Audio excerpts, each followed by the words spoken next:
projet Multiart, lui, est arrivé, en fait, c'est d'un besoin ou d'une recherche de moi et Marie-Ève de toujours proposer des nouvelles activités à notre clientèle.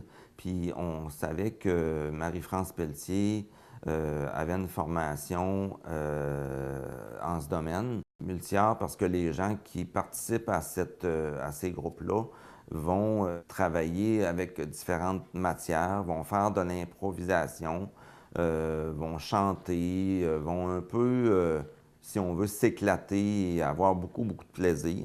Je travaille à l'Éveil des Basques depuis 4 ans et c'est Marie-Ève qui m'a sollicité parce que je donnais des ateliers en art-thérapie et elle m'a demandé voir si je pouvais offrir ça aux personnes handicapées à l'Éveil des Basques.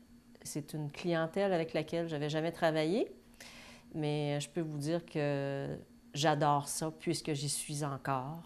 C'est des personnes qui sont très attachantes et j'ai découvert qu'eux-mêmes pouvaient me montrer quelque chose, autant au niveau humain, mais aussi au niveau artistique, et c'est ce qui est fascinant. Fait qu'il y a des participants ici qui vont, selon leur capacité, vont créer des choses beaucoup plus abstraites.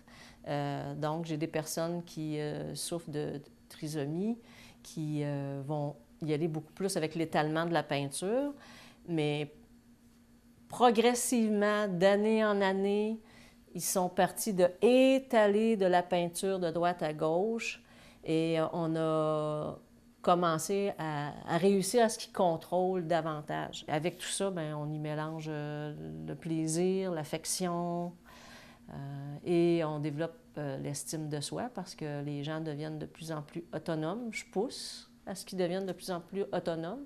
Ici, dans l'atelier à l'Éveil des Basques, je suis art-thérapeute, mais je fais surtout un atelier créatif. Alors, je ne fais pas de retour avec eux pour parler de ce qu'ils ont vécu quand ils ont créé.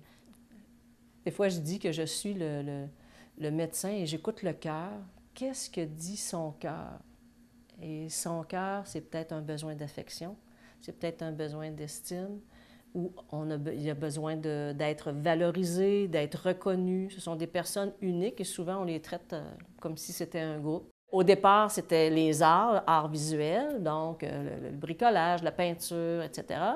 Et petit à petit, je me suis aperçue que je mettais de la musique, puis il y a des gens qui dansaient, puis je me suis dit, bien, pourquoi pas la danse aussi? C'est de les mettre en mouvement, au lieu de faire des exercices, bouger la tête, bouger les bras.